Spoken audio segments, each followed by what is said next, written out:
Longtemps, j'étais malheureuse, ignorante j'étais. Je croyais arriver au ciel. Je m'appuyais sur mes œuvres et ma vie, croyant être juste devant Dieu. Longtemps, j'étais malheureuse, ignorante j'étais. Je croyais arriver au ciel. Je m'appuyais sur les œuvres de ma vie, croyant être juste devant Dieu. Un jour j'écoutais la parole, Moïse et les prophètes. J'avais mal, tout tremblait à cause de mon péché. Sans issue désespérée, je voulais à mon frère. C'est alors que Jésus-Christ m'a tenu par la main. Un jour j'écoutais la parole, Moïse et les prophètes. J'avais mal, tout tremblait à cause de mon péché. Sans issue désespérée, je voulais en enfer. C'est alors que Jésus-Christ m'a tenu par la main. J'ai reçu la parole, Jésus l'agneau de Dieu. Je ne suis plus esclave, gloire à mon sauveur. J'ai reçu la parole, Jésus l'agneau de Dieu. Je ne suis plus esclave, gloire à mon sauveur. Oui, gloire à toi mon sauveur, car je ne suis plus esclave parce que j'ai reçu la parole. La question donc, bien-aimé, est-ce que toi aussi, tu as reçu la parole? Si tu as reçu la parole, tu l'as reçu de la part de qui? De la part de l'homme, pasteur, ou bien de la part de Dieu? C'est pour cela que depuis tout le temps, on utilise la parole, rien que la parole de Dieu. Sois donc les bienvenus dans ce nouveau numéro. Nous sommes dans notre numéro 6. Si tu as amené quelqu'un, ou bien si tu partages à quelqu'un, il faut toujours commencer par le numéro 1 afin que cette personne puisse se retrouver. Parce que ça suit l'ordre. Ça suit l'ordre. C'est par rapport à ça qu'on peut comprendre. Est-ce que quelqu'un me suit? Donc voilà un peu les bien-aimés. Père éternel, nous voulons te dire merci. Merci pour ce moment merveilleux que tu partages avec nous. Merci pour la révélation que tu nous donnes au travers de ta parole en ce moment.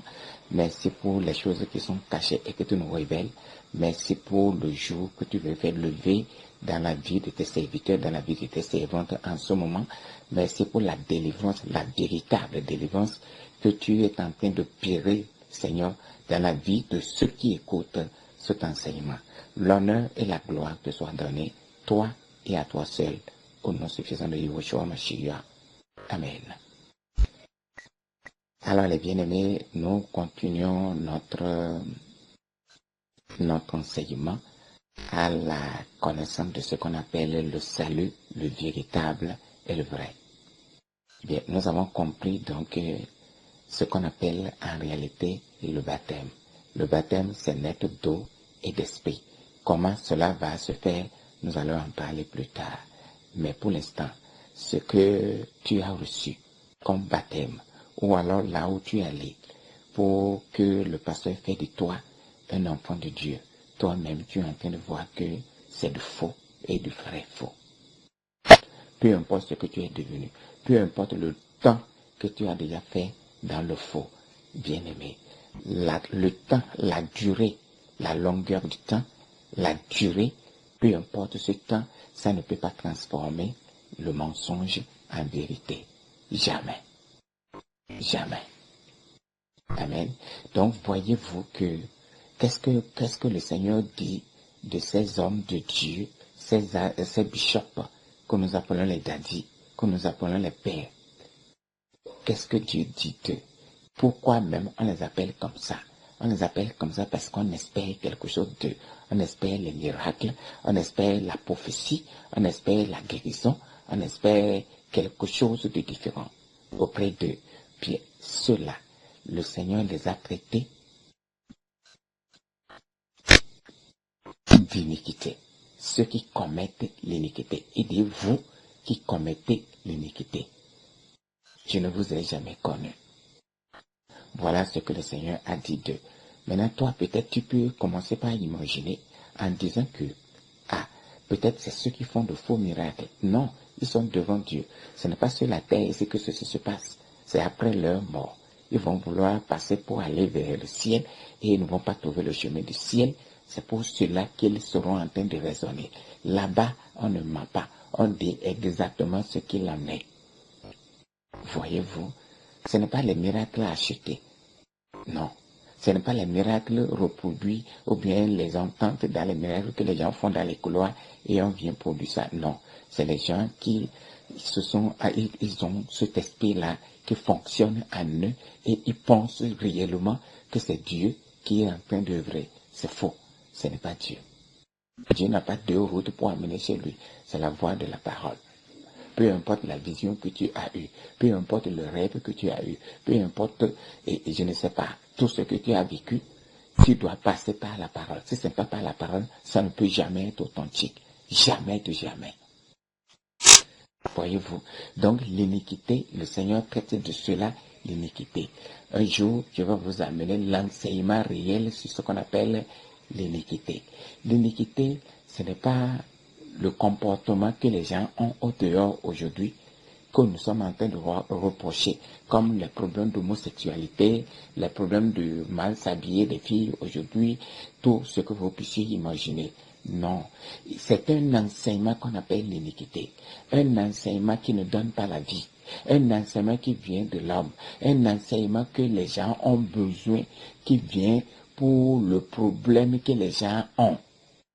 C'est comme les gens vont à l'hôpital, moi j'ai les maux de tête, c'est à cause des maux de tête que je suis venu, moi j'ai les maux de ventre, c'est pour ça que je suis venu et j'attends quelque chose, une solution pour les maux de ventre. Il y a quelque chose qui a amené ça dans la vie des humains. Toutes les maladies sont renfermées sur une seule chose. Il n'y a pas deux maladies dans le monde. Il n'y a qu'une seule maladie. La mort qu'ils ont vécue au travers Adam. C'est là que tout a trouvé le temps pour entrer, pénétrer, posséder la vie de l'homme. C'est par là que ça passe. Est-ce que vous voyez? Donc, l'iniquité, donc, c'est tout enseignement qui ne donne pas la vie. C'est ça qu'on appelle l'iniquité. Les enseignements, vous allez voir que bon nombre de ces pasteurs-là, ils se sont attachés sur le problème des sorciers, les problèmes du démon, les problèmes, et ils sont là, ils disent qu'ils font la guérison. Entre vous et moi, s'ils sont réellement les gens qui font réellement la guérison, ils n'ont pas besoin de publier que je fais la guérison, ils ont juste besoin d'aller à l'hôpital. Les malades sont couchés, ils sont à l'hôpital.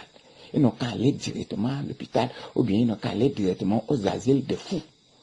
Et là, on verra le travail qu'ils font. Voyez-vous.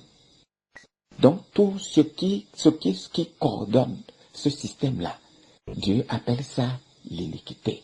Or, il y a autre parole. La parole qui donne la vie, on appelle ça c'est la parole qui vaut de l'or. C'est de l'or pur, éprouvé. On va en venir pour comprendre toutes ces choses dans les détails. Quand bien même tu es allé et que on t'a peut-être imposé la main, ou bien on t'a demandé de lever les deux mains et de répéter les prières. Après ce que tu as déjà écouté jusqu'ici, jusqu'à ce 5e numéro que tu as déjà écouté, celui à qui on pose la question, est-ce que c'est un enfant déjà de Dieu qui peut raisonner, qui peut avoir de bons raisonnements, ou bien c'est un possédé, quelqu'un qui a vécu la mort d'Adam et qui est venu. Si c'est celui qui a vécu la mort d'Adam et qui n'a pas reçu la parole, qui n'a pas connu la parole qui délivre et qui vient là tout ce qu'il dira est charnel. C'est charnel, il n'a rien de bon en lui, c'est un possédé. On ne peut pas demander à un possédé, veux-tu être guéri? Et le possédé va dire oui, je veux être guéri, puisqu'il est un possédé, un fou. On ne peut pas regarder les fous au dehors. Approchez-vous des fous pour dire, je vais te guérir. Si le fou ne veut pas rire de ce que tu dis. Voyez-vous? Donc c'est un peu ce jeu-là qui se passe dans la vie de ce que vous voyez et que j'appelle pour vous des personnes d'abord possédées. Eux-mêmes, ils sont possédés. C'est pour cela qu'ils s'occupent des possédés. Voyez-vous, ce sont des imposteurs. Ça, c'est leur nom. Qu'est-ce que le Seigneur dit à propos de ça d'ailleurs? 1 Timothée 4, verset 1 dit, mais l'Esprit dit expressément que dans les derniers temps, quelques-uns abandonneront la foi pour s'attacher à des esprits séducteurs et à des doctrines de démons.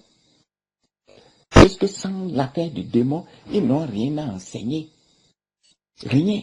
Vous allez voir que dans leur message, tout le temps, on va aller raconter une histoire. On ne peut pas. La Bible est remplie de la parole pour la délivrance. Ce n'est pas aller raconter, aller prendre l'histoire de quelqu'un d'autre, et on commence pas à raconter tout le temps l'histoire, et on prend une seule parole, on commence pas à courir avec cette parole dans la Bible durant tout le temps, et regardez le temps que vous prenez dans la prière, à la chasse aux démons. Puisque le pasteur n'a pas la parole, il n'a pas l'enseignement, il n'a que ça.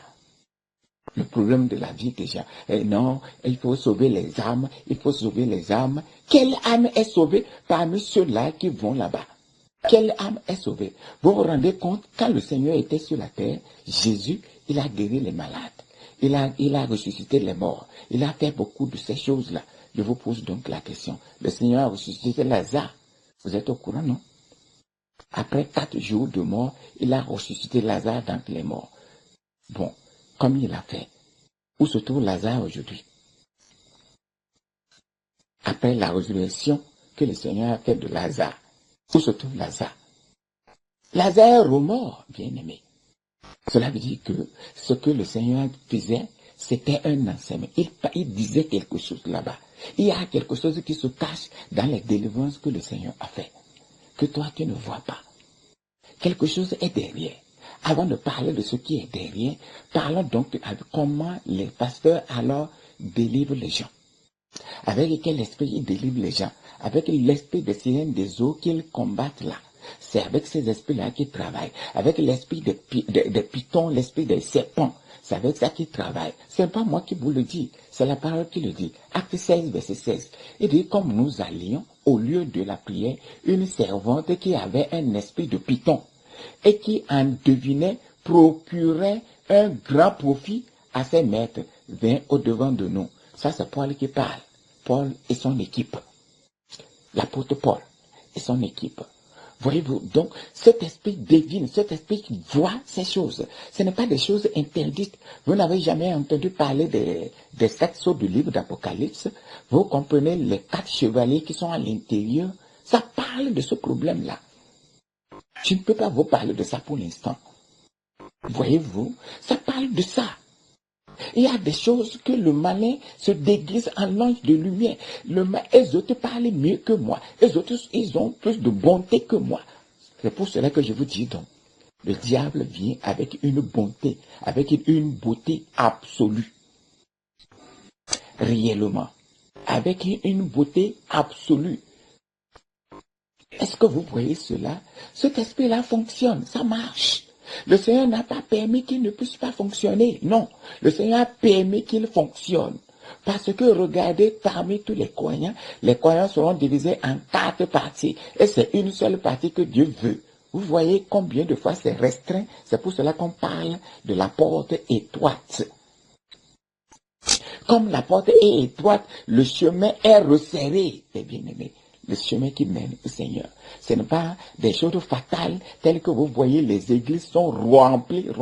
Jamais on ne peut pas voir rempli comme ça une église qui va au ciel. Ça, c'est impossible. Impossible. Impossible. Tout ce qui se font, tout ce qui se fait dans ces églises sont typiquement charnels. Il n'a rien que la chair. C'est pour la chair. Ça n'a rien à voir avec le ciel. Je vous parlais donc des miracles du Seigneur que Jésus a fait. Il a guéri des malades. La parole dit même que tous ces miracles qu'il a fait, là nous sommes dans le livre de Jean 21, le dernier verset, le verset 25. Qu'est-ce que la parole dit? Jésus a fait encore beaucoup d'autres choses. Si on les écrivait en détail, je ne pense pas que le monde même pût contenir les livres qu'on écrirait. Donc, tout ce que le Seigneur a fait, on n'a même pas trouvé un livre pour écrire ça. Parce que c'est beaucoup. Bien, maintenant, dans le même temps, le Seigneur dit que vous allez faire des miracles plus que ce que je fais. Ça ne vous dit rien. Il a guéri des malades. Il a ouvert des yeux aux aveugles. Il a fait marcher des paralytiques. Alléluia. Jusqu'à Lazare, tel que je vous le disais. Mais vous pensez que tout ce que le Seigneur a guéri, il a traité. Ils sont partis au ciel. Personne n'est allé au ciel parmi eux. Même les disciples, ils ne pouvaient pas aller au ciel jusqu'à ce que Jésus meure et que le Saint-Esprit descende. Vous avez vu que Pierre a renié Jésus. Vous avez vu que, comment il s'appelle, Judas l'Iscariote a rejeté Jésus. Vous avez compris tout ça. Pourquoi? Parce qu'il n'avait pas l'esprit. Malgré toute la prêche que le Seigneur a fait, malgré tous les enseignements que le Seigneur leur a donnés, personne n'a pu reçu l'esprit. Personne n'est né de nouveau. Au moment que Jésus était vivant. Personne. Jésus n'a pas pu, en ce temps-là, faire naître quelqu'un de nouveau. Pas même un seul. Même le voleur à la croix. Il faut que Jésus meure d'abord. Le jour qui dit cette nuit-là même, vous devez comprendre. Ça, c'est un enseignement qui est caché encore dedans. Tout ça là, c'est codé. Est-ce que quelqu'un me voit venir? Tout ça, c'est codé. Amen. Bien, maintenant, comment est-ce que ça se passe? Tous les miracles que Jésus a fait, ça se résume dans un seul miracle. Jésus veut dire une seule chose dans tous les miracles qu'il a fait. C'est une seule chose qu'il voudrait dire. Quelle est la chose qu'il voudrait dire? Alors nous allons voir ça dans le livre de Matthieu 12, à partir de son verset 38. La parole dit ceci. Il y a les scribes et les pharisiens, ceux qui observaient la loi. Je commence par lire ça à partir du verset 38. Alors quelques-uns des scribes et des pharisiens prirent la parole et dirent, Maître, nous voudrions te voir faire un miracle. Ils demandent à Jésus qu'ils veulent que Jésus fasse un miracle. Entre vous et moi donc. Jésus ne faisait pas, nous sommes dans le livre de Matthieu 12. Jésus n'avait pas fait des miracles de Jean. Bien sûr qu'il faisait des miracles. Ils entendaient, ils voyaient, mais ils demandaient à Jésus de faire un miracle et ils vont voir. C'est prophétique ce qu'ils sont en train de dire là. Dieu leur fait dire des choses pour cacher des choses, pour emboîter les choses, pour que les gens ne comprennent pas. Parce que Dieu ne veut pas sauver beaucoup de gens. Ce que Dieu veut sauver, c'est très peu de gens, les bien-aimés. Il dit ceci. Donc, alors quelques-uns des scribes et des pharisiens prirent la parole et dit, Maître, nous voudrions te voir faire un miracle. Regardez, écoutez la réponse du Seigneur. Il répondit, une génération méchante et adultère demande un miracle. Il ne lui sera donné d'autre miracle que celui du prophète Jonas. Ça, c'est les Juifs de son temps qui demandaient à Jésus. Jésus les a appelés une génération méchante et adultère. Le peuple de Dieu qui observait la loi. Jésus les a insultés, il les a traités de méchants et adultères. Bien, maintenant, et toi? Bien, cela, il demande un miracle. Il dit donc, il ne va faire qu'un seul miracle. Le miracle de Jonas. C'est quoi donc le miracle de Jonas? La partie continue. Car de même que Jonas fut 3 jours, 3 nuits dans le ventre de grands poissons, de même le Fils de l'homme sera 3 jours, 3 nuits dans le sein de la terre. Ça, c'est un miracle de Jonas. Il dit que c'est son miracle aussi à lui. Cela veut dire quoi? Si Jésus a guéri un malade, il a ouvert les yeux à un aveugle, il est en train de faire le miracle de Jonas. Si il a guéri un paralytique, il est en train de faire le miracle de Jonas. S'il a ressuscité un mort, il est en train de faire le miracle de Jonas. S'il a guéri une quelconque maladie, il est en train de faire le miracle de Jonas. C'est quoi donc le miracle de Jonas? Aller à la mort et amener à la vie quelqu'un, les bien-aimés. Comme Jonas est allé aux profondeurs de la terre, à la mort, il est revenu, il a donné la vie aux gens de Ninive. Ainsi, lui aussi, il ira à la mort et il sortira et il donnera la vie aux gens. Ça encore, c'est un enseignement qui est déposé là comme ça, les bien-aimés. Il faut ouvrir ça pour voir l'enseignement. L'enseignement, ce n'est pas la lettre. À l'intérieur de la lettre se cache quelque chose. À l'intérieur se cache un esprit. C'est cet esprit-là qui donne la vie. Est-ce que vous voyez cela? Voilà les miracles que le Seigneur, lui, il avait produits. Bien, mais pourtant, lui-même, quelqu'un pouvait dire dans son cœur, mais et le Seigneur n'a-t-il pas dit que les gens pourront faire des miracles? Et oui, il a bien sûr dit, mais il a même dit, il a dit, plus vous ferez mieux que moi. Là, maintenant, vous devez commencer par voir qu'est-ce que le miracle du Seigneur. Pour connaître le miracle du Seigneur, il faut connaître d'abord, en premier lieu, le miracle de Jonas. Voyez-vous, c'est tout. Tout ça, ce que Jésus faisait, les miracles qu'il faisait, c'est un enseignement qu'il faisait. L'enseignement, la vie de cet enseignement-là va être révélée après la mort, la résurrection, la montée et la descente du Saint-Esprit. À partir de cet instant, les disciples peuvent commencer par comprendre ce que le Seigneur leur disait. Et ils peuvent commencer par travailler avec la parole. Et la parole dit que les miracles accompagnaient la parole, afin que le monde sache que Jésus qu'ils ont tué là, il n'est pas mort, il est vivant. C'est son esprit qui s'exerce dans la vie des prophètes. Pour que les gens puissent comprendre ça, il faut que le Seigneur vienne de temps en temps pour appuyer leurs paroles avec les miracles. Voilà un peu, les bien-aimés, ce que vous avez besoin de comprendre en ce qui concerne les miracles que le Seigneur a produits. Le vrai miracle, ce n'est pas le Seigneur qui l'a produit. Ce sont les disciples. Ce jour-là, quand les disciples ont prêché, il y a plus de 3000 sauvés. Après la descente du Saint-Esprit, le jour de Pentecôte, c'est parce que les disciples prêchaient. Simon-Pierre prêchait. Il enseignait la parole. Et les gens sont sauvés. Donc, la manière pour que les oreilles s'ouvrent, pour que quelqu'un puisse comprendre la parole, pour qu'il puisse avoir la vie, c'est dans la parole. Donc, comprenez que toutes les guérisons que le Seigneur a fait, il est en train de parler d'une seule guérison. Sortir l'homme dans l'état dans lequel il est pour lui donner la vie. Est-ce que vous voyez? C'est pour cela qu'il parle dans le livre de Matthieu 13, verset 15, il dit, car le cœur de ce peuple est devenu insensible. À quel moment le cœur du peuple est devenu insensible? Ça, c'est depuis Adam. Ils ont endurci leurs oreilles, ils ont fermé leurs yeux, de peur qu'ils ne voient, de leurs yeux, qu'ils n'entendent, de leurs oreilles, qu'ils ne comprennent, de leur cœur, qu'ils ne se convertissent et que je ne les guérisse. Ça veut dire que si tu as des oreilles, quand on parle des yeux, quand on parle des oreilles, ce n'est pas des choses, les yeux physiques, c'est les yeux spirituels, les oreilles spirituelles.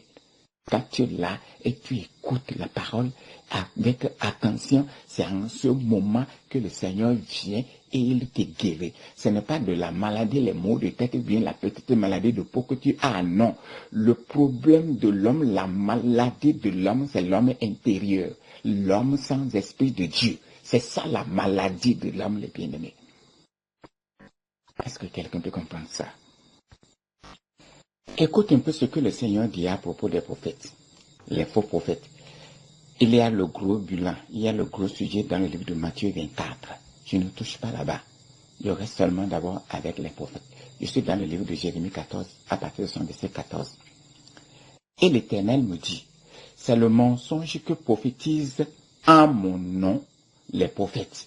je ne les ai point envoyés, je ne leur ai point donné d'ordre, je ne leur ai point parlé. Ce sont des visions mensongères, de vaines prédictions, des tromperies de leur cœur qu'ils vous prophétisent. C'est pourquoi, ainsi parle l'Éternel sur les prophètes qui prophétisent en mon nom, sans que je ne les ai envoyés, et qui disent, il n'y aura dans ce pays ni épée ni famine. Ces prophètes périront par l'épée et par la famine. Je ne sais pas si quelqu'un comprend ce que ça veut dire, ce langage. Ils sont des prophètes partout. Et aujourd'hui, c'est la prophétie, demain, c'est la prophétie, et c'est dans ça qu'on t'a enlisé. Le Seigneur dit quoi? Je ne les ai point envoyés. On ne peut pas donner la prophétie, c'est la parole. La prophétie se trouve dans la parole. La parole prophétique, c'est la parole qui prédit quelque chose qui doit venir. Et ça doit être mentionné dans la parole. Ce n'est pas ce qui va venir dans la vie de quelqu'un et c'est avec ça c'est ça qui devient un enseignement. Ça n'a rien à voir. Il n'a pas l'esprit à l'intérieur de cet enseignement. Non. Ils disent donc, dans leur prophétie, ils prophétisent et ils parlent dans la vie des gens. Bon, la plupart, ils vont dire paix. Il va y avoir la paix. Il n'y aura pas de guerre. Il n'y aura pas de guerre. Il n'y aura pas ci. Il n'y aura pas ça. Alors, la guerre finit par arriver. Et la guerre va venir. Pour Dieu, nous sommes en train de courir à la guerre. Maintenant, pour vos prophètes, vos hommes de Dieu, il n'y aura pas de guerre parce qu'ils vont prier. Ça, c'est du mensonge. Ça, c'est du mensonge et du gros mensonge. Amen. Il va avoir la paix. Le Seigneur dit quoi? Il dit paix, paix, paix. Et une ruine soudaine les surprendra comme la douleur de l'enfantement surprend une femme enceinte. Et ils ne s'échapperont point. Dans le monde n'est pas un monde de paix. Le monde court à la perdition. C'est pour cela que les enfants de Dieu, ceux qui doivent, les héritiers du ciel, doivent être regroupés. C'est pour cela qu'ils doivent être sélectionnés. Ils doivent être tamisés au milieu du monde. En vérité, dans la vérité, les bien-aimés, le monde, les hommes que vous voyez sur la terre là, on les appelle la moisson. La moisson, le temps de la moisson est mûre. On doit récolter. Les récoltes de la moisson, on trie ça, on tamise ça. Vous voulez voir ça? Alors, allons-y donc dans le livre de Matthieu. Matthieu 3, verset 10. Ou bien, commençons à partir de verset 11 pour aller vite. C'est Jean-Baptiste qui parle à l'égard du Seigneur. Il dit donc, moi je vous baptise d'eau pour vous amener à la repentance. Mais celui qui vient après moi est plus puissant que moi et je ne suis pas digne de porter ses souliers. Lui, il vous baptisera du Saint-Esprit et du feu. Voyez-vous ça? C'est Jean-Baptiste qui parle du Seigneur. Lui, il vous baptisera du Saint-Esprit et du feu. Or, beaucoup de vous prient comme ça. Baptise-moi du Saint-Esprit et du feu. Baptise-moi du Saint-Esprit et du feu. C'est ça la prière. Écoutez, qu'est-ce que cela veut dire? Le verset 12 explique ce qui est dit dans le verset 11. Il a son vent à la main. Le vent, c'est un objet pour tamiser ou bien pour récolter. Vous pouvez prendre l'une d'entre les deux. Ok? Il nettoyera son air. Son air, c'est son champ. Et il amassera son blé dans le grenier. Le blé qui est ramassé, qui est amassé dans le grenier, c'est ceux qui sont nés du Saint-Esprit. Deuxième naissance. Mais il brûlera la paille dans un feu qui ne s'éteint point. Ça, c'est le baptême du feu. Qui fait ça? Le Seigneur Jésus. Vous avez toujours espéré le baptême du feu. Le baptême du feu, c'est ceux qui vont en enfer. Tout ce qu'on vous a raconté là, c'est du faux. Ça n'a rien à voir avec la vérité. Bon, maintenant, le vent qu'il a dans la main, avec ce vent-là, c'est pour trier. C'est pour trier. C'est pour trier. C'est pour trier. Le vent qu'il a dans la main, le tri là, c'est sa parole qui fait ce travail. Le vent là, c'est la parole. La parole qu'il a dans la main pour trier. vous allez voir que beaucoup ne vont pas accepter ce que je dis. Ils ne seront pas d'accord. Pourquoi? Parce qu'ils sont accrochés au monde. Ils sont accrochés à la nature. Ils sont accrochés au bien-être, les ressources, la richesse, la prospérité, les voyages. Comme il est accro à cela, il ne va pas comprendre. Ça veut dire que lui, il est destiné pour l'enfer, bon pour le feu. C'est exactement cela, les bien-aimés dans le Seigneur. Donc voilà en quelques mots des choses que le monde est en train d'accourir aujourd'hui. Pour le monde comme ça, pour dire qu'on est en train de prier, les gens se regroupent pour prier pour la paix. Si tu es au milieu là-bas, ou bien c'est là-bas que tu penses que tu vas pour la prière, on prie pour la paix, il faut rapidement fuir ce milieu. C'est un milieu dangereux. On ne peut pas prier pour la paix, parce qu'il n'y aura jamais de paix dans le monde, jusqu'à ce que l'enlèvement soit, et que le monde soit détruit avant la reconstruction d'un nouveau monde. Que la paix vous soit accordée. Que celui qui a la capacité de donner la vie aux morts visite votre cœur, afin de comprendre les choses que je suis en train de dire, et enfin, pour que vous puissiez lui donner honneur et gloire. Que cela soit ainsi, au nom suffisant de Jésus-Christ. Amen. Il m'apporte à la lumière, donne sa vie pour moi, moi qui étais dans les ténèbres, m'a rendu lumière. C'est pourquoi je veux chanter, que tout le monde entende, que mon sauveur vit encore, il est au ciel écrit pour moi. Il m'apporte à la lumière, donne sa vie pour moi, moi qui étais dans les ténèbres, Christ m'a rendu lumière. C'est pourquoi je veux chanter, que tout le monde entende, que mon sauveur vit encore, il est au ciel écrit pour moi.